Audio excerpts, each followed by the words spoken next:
Hey everyone, my name is Pierre and welcome behind the scenes of my latest project. A high-octane thriller unlike anything you've seen before, and it's happening inside of this.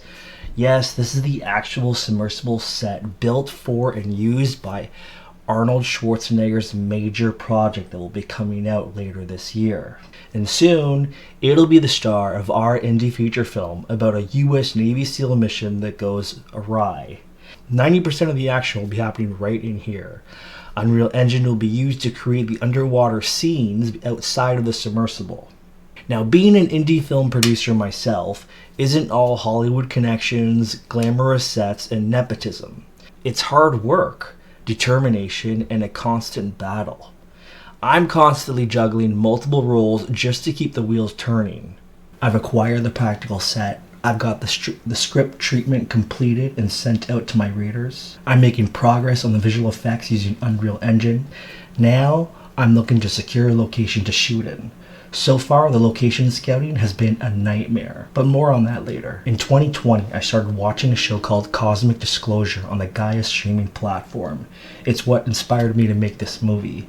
And a few of those episodes share anecdotal stories from Navy admirals, scientists, and officials about encounters with USOs and UAPs out in the ocean underwater. Now, it feels like the extraterrestrial issue is becoming more relevant than ever. Last week, there was a hearing on Capitol Hill in which a well-known and respected government physicist named Dr. Eric Davis testified about 4 different types of humanoid extraterrestrial species that he's encountered in working in unacknowledged special access programs within the government. And do you have or can you comment on whatever species have been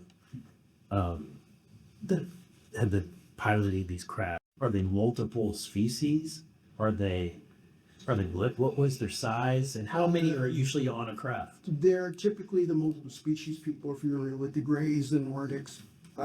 People have talked about reptilians and insectoids. It's not that they're reptilian or insectoid, it's that they resemble to the Pacific a reptile or insect type, a humanoid, because they have a head and 4 limbs and torso.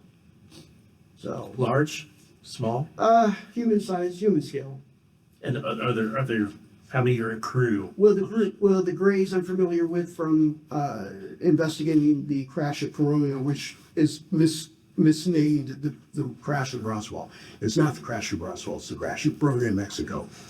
Those were Greys; those are 4 foot tall, and the Nordics are typically human size, probably I've heard 5-6 feet tall. And same with the people who mislabel reptilian and insectoid, they're roughly that height too. I haven't heard anything about anything 7 or 8 feet or 9 feet tall. Interesting. That.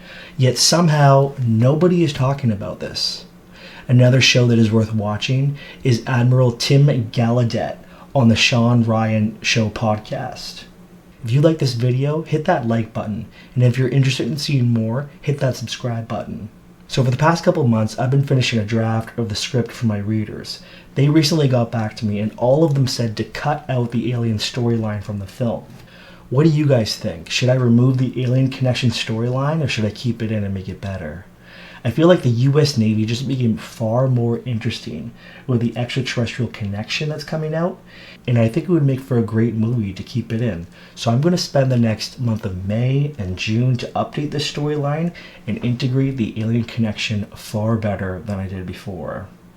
And then we'll see what my readers have to say after that. If you like this video and you want to see more, hit that like button and the subscribe button.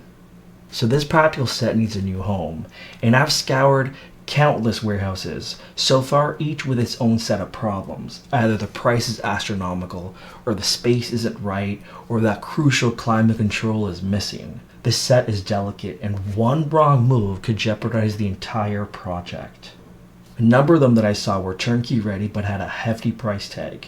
Others were diamonds in the rough that needed a lot of work and commitment to fixing it up. Now the second option that I figured out was that all I needed to do was find a large house in a rural area outside of Toronto that had a large enough insulated garage on property that could work. So I made some calls and I got lucky. I found one that's an old house at the foot of a mountain in Grimsby. It has a spacious insulated garage, perfect for the submersible. Although the property was way overpriced, this location came with a stunning scenery, ample parking, and the perfect kitchen space for the cast and crew. It was a hidden gem. Everything seemed to be falling into place. I was ready to sign until I discovered the catch. I discovered hidden and illegal Airbnb units in the basement. Also, the landlord knew that I'm a producer and I'm looking to produce in the garage, so he jacked up the price trying to take advantage of the situation. So that dream location turned into a trap, and it was clear that that wasn't the one for us. Another house emerged that also had a large insulated garage that could work, but something about it just didn't seem right to me. It just didn't jump out at me as if I need to have this space. And if I'm not super excited for a location like that and making a financial commitment like that over the long term, then I'm going to trust my gut and wait for another one. Mark my words, I will find the perfect production home soon. And in the words of the wise Wallace D. Wattles that is associated with Think and Grow Rich, who wrote The Science of Being Great, as the sailor has the port toward which he is sailing in his mind, you must have a clear mental picture continually in your mind.